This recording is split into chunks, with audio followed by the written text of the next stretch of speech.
Saudações, caros colegas. Vou apresentar aos senhores o método do balanço harmônico. Inicialmente, eu faço aqui uma breve introdução aos sistemas não lineares. Bom, sistemas lineares são casos particulares de sistemas não lineares. Para os casos mais gerais, para descrever um sistema de forma satisfatória, eventualmente é necessário considerar alguns termos não lineares nas equações diferenciais. As não linearidades, no caso de estruturas, podem ser do tipo física ou geométrica. No caso de não linearidades físicas, o material tende a ter uma relação de tensão-deformação não linear. E no caso de não linearidades geométricas, o material se comporta linearmente, mas os deslocamentos não seguem uma linha linear. As não linearidades podem ser de origem tanto elástica, inercial ou dissipativa, e geralmente formam polinômios com termos quadráticos, cúbicos ou de ordem ainda maior. A equação diferencial mais utilizada nos estudos de métodos de soluções para equações diferenciais não lineares é a equação do tipo Duff. Essa equação diferencial é o caso particular de uma viga plana com 1 grau de liberdade. E ela contém o tipo mais comum de não linearidade, que é o termo cúbico. E no caso específico da equação do tipo Duff, são considerados grandes deslocamentos e pequenas deformações, ou seja, como visto nos slides anteriores, estamos falando de não linearidade geométrica. Bom, aqui nós tratamos um pouco da motivação de se adotar uma análise paramétrica. Obviamente, sistemas não lineares comportam-se de forma diferente de sistemas lineares. No caso de sistemas não lineares, há múltiplas soluções, pontos de bifurcação, etc. E esses fenômenos são melhores visualizados em análise paramétrica. Bom, inicialmente, na análise paramétrica é escolhido um parâmetro de controle. Geralmente amplitude ou frequência de excitação. E esse parâmetro é iterado enquanto os outros ficam constantes. O objetivo é que não haja amplitudes excessivas ou excessiva sensibilidade às condições iniciais. Para isso é preciso encontrar uma faixa de valores que determinados parâmetros podem assumir e satisfazer essas condições. As análises paramétricas são geralmente realizadas por integração no tempo, e isso acarreta em um alto custo computacional, assim como lentidão em caso de pequenos amortecimentos.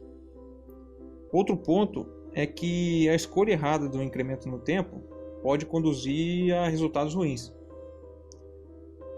Então, para contornar essas desvantagens dos métodos numéricos, se utilizam os métodos para soluções analíticas aproximadas. Então, a partir de soluções analíticas, a análise paramétrica se torna um pouco mais simples e rápida. E um dos métodos mais conhecidos é o método do balanço harmônico, ou HBM. No inglês, Harmonic Balance Method. Agora, inicialmente, eu vou explicar como se aplica e depois eu apresento alguns exemplos. Bom, basicamente, são 3 etapas que eu defini. A primeira etapa é assumir uma solução aproximada. Essa solução deve satisfazer a equação diferencial. Para isso, inicialmente é necessário estipular quais harmônicos e quantos serão precisos para o resultado ser satisfatório. O tipo do harmônico é importante nos casos forçados, pois é interessante observar a função, seja ela seno ou cosseno, na parte forçada. Se for do mesmo tipo, facilita a manipulação algébrica. A quantidade de harmônicos vai ser definida pela magnitude dos parâmetros de um possível resíduo. Se esses parâmetros tiverem magnitude grande, o resíduo não pode ser considerado desprezível. Então, o número de harmônicos na solução assumida tem que aumentar. E assim a precisão aumenta também. No caso de vibração livre, uma solução pode ser escrita como essa forma: x de t é igual a constante C1 vezes cosseno de Wt. No caso de vibração forçada, pode-se optar tanto por um somatório de senos e cossenos, como também por um somatório de harmônicos com um ângulo de fase, como esse exemplo. Como mencionado anteriormente, Quanto maior o grau de não linearidade, maior o número de harmônicos para se manter a precisão. Bom, a segunda etapa consiste em expandir tanto os termos de potências e produtos trigonométricos, como também os termos trigonométricos possíveis de se estabelecer relações que facilitem a manipulação algébrica.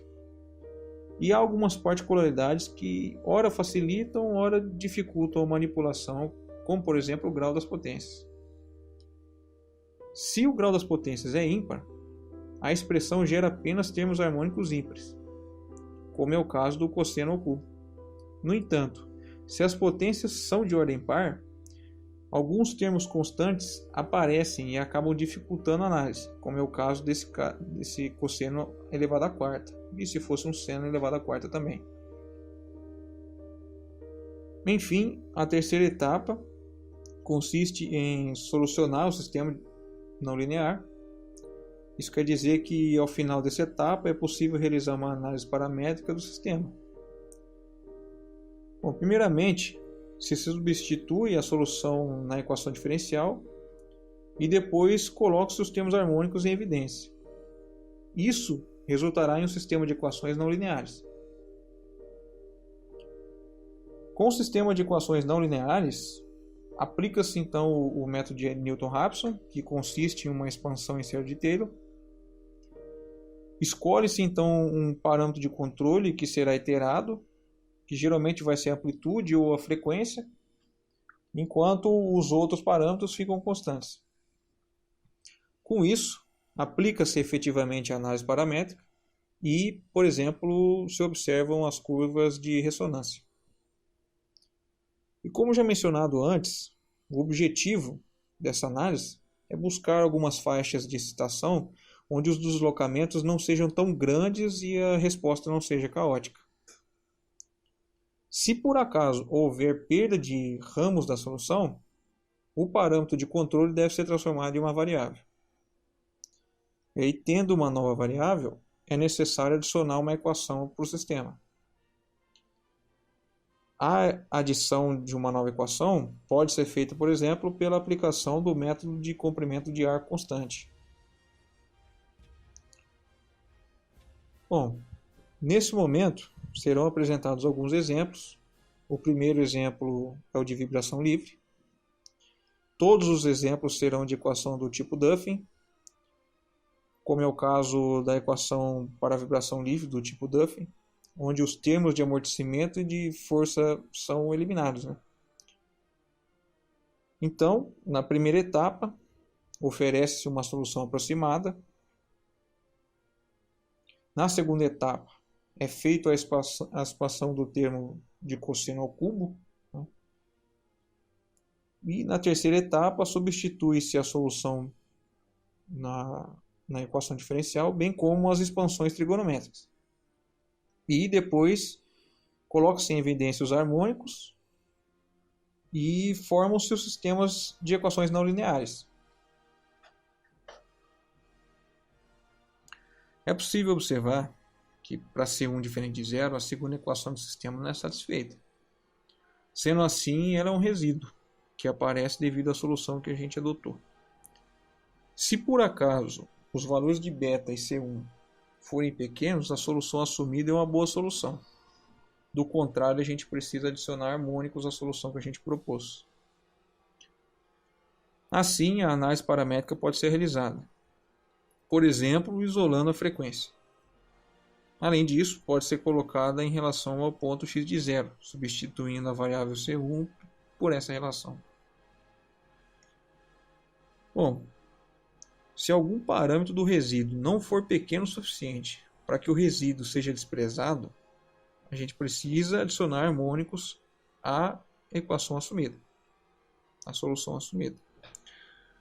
Assim, assumindo um harmônico adicional, expandindo na equação diferencial e colocando os harmônicos em evidência, a gente chega a esse sistema de equações não lineares.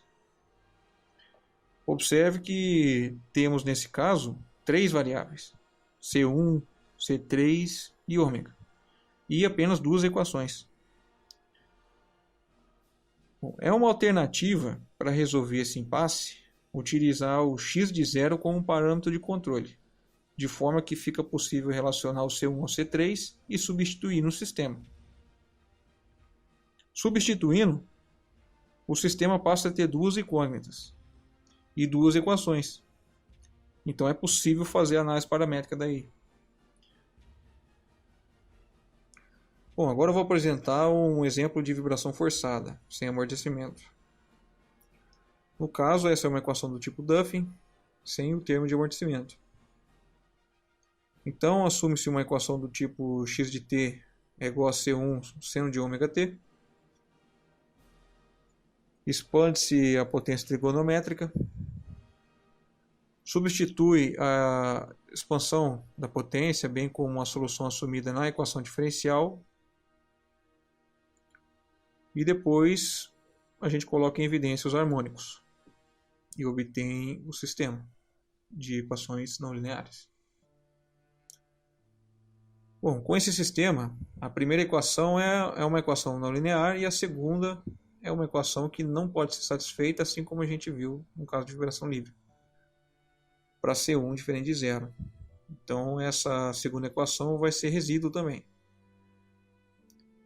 Nesse caso a gente faz aquele mesmo procedimento, avaliar se C1 e beta são pequenos, né? Se forem pequenos, a nossa solução assumida no começo é boa. Então, caso positivo, essa vai ser a equação utilizada e a gente pode fazer então a análise paramétrica. E na análise paramétrica a gente pode fazer isolando o ômega. Bom, no caso de vibração forçada, é muito provável que a gente precise de um ângulo de fase ou então aumentar o número de harmônicos. Então, nesse caso, se assume uma solução com 4 harmônicos. Bom, realizando os procedimentos de expandir as potências, substituir na equação diferencial e colocar em evidência os harmônicos, ficamos com esse sistema de equações não lineares. Observe que esse sistema tem 4 equações e 5 variáveis: C1, C3, C5, C7 e ômega. Sendo assim, é necessário adicionar uma equação para que o sistema possa ser resolvido, né? No caso da aplicação dessa equação, que relaciona as variáveis do sistema, o procedimento é conhecido, né, como a gente já viu, como método do comprimento do arco constante, onde esse R deve ser pequeno. Adicionando essa equação, é possível então resolver o sistema e depois realizar a análise paramétrica.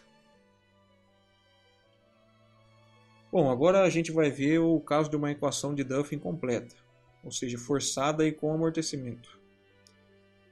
Na primeira etapa, a gente assume uma solução com um ângulo de fase. Observe que o harmônico escolhido seno é devido ao termo forçante, que também contém um seno. Bom, assim como nos casos anteriores, a gente expande os termos trigonométricos, tanto as potências trigonométricas como também os harmônicos com fase. E primeiramente a gente expande os termos com potência e substitui na solução da equação diferencial.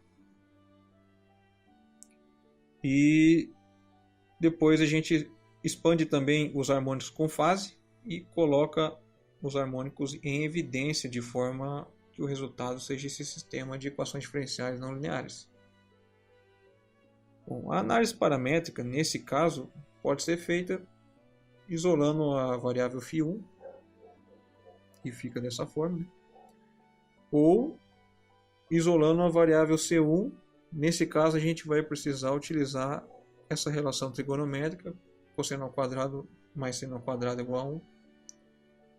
Só que devido à dimensão dessa equação, não vai ser apresentada aqui no slide. Bom, finalmente eu apresento aqui alguns exemplos de uso do método em pesquisa. Como primeiro exemplo, esse trabalho de Nayak, de 2013. com o título Determinar regiões de instabilidade de uma viga em sanduíche com núcleo composto de material viscoelástico e um elastômero magnetorreológico. Essa figura representa um corte transversal dessa viga. A equação diferencial do problema foi obtida através do método dos elementos finitos, onde esse termo é uma característica de uma equação de Mathieu, e onde a matriz C é proporcional à rigidez e é multiplicado por um fator relacionado à propriedade magnetorreológica do elastômero. Bom, a estabilidade dinâmica foi estudada por essa equação, essa matriz grande, que é utilizada para encontrar os limites das principais regiões de instabilidade da viga. Após a aplicação do método do balanço harmônico, é possível realizar então uma análise paramétrica. A conclusão desse trabalho foi que a instabilidade do elastômero magnetorreológico, embutido na viga em sanduíche, acaba sendo fortemente influenciada pelos parâmetros do sistema, todos os parâmetros. E um segundo exemplo é o trabalho do Yaman, também de 2013, com o título Características de flutter de uma asa adaptativa com mudança de arqueamento e não linearidade do tipo free play. Bom, aqui a figura ilustra a asa, isso em amarelo é a superfície de controle, que permite o arqueamento da seção típica, como ilustrado nessa figura aqui, que você tem vários níveis de arqueamento da seção típica. Bom, a não linearidade do tipo free play é causada por uma folga entre os elementos atuadores que atuam na superfície de controle. Essas folgas acabam por alterar a rigidez, tornando a rigidez parcialmente linear, como pode ser visto nesse diagrama de torque versus deslocamento angular da superfície de controle. Uma região no meio, ela não acompanha ela não é linear, ela tem uma região ali que quebra essa linearidade devido à folga entre os componentes. Bom, o método do balanço harmônico é aplicado no intuito de definir a equação não linear e então é inserida no sistema aeroelástico. E posteriormente aplica-se o método PK, que é um método utilizado para encontrar a velocidade de flutter, juntamente com o uso do software Nastran. Bom, isso é tudo, senhores. Esses procedimentos estão melhor detalhados no documento que eu enviei para os senhores. Mesmo assim, se tiver alguma dúvida, algo que eu consiga ajudar, ou alguma discordância em alguma coisa que eu disse, vocês podem me enviar um e-mail ou um WhatsApp e a gente conversa. Tá certo? Obrigado e até mais.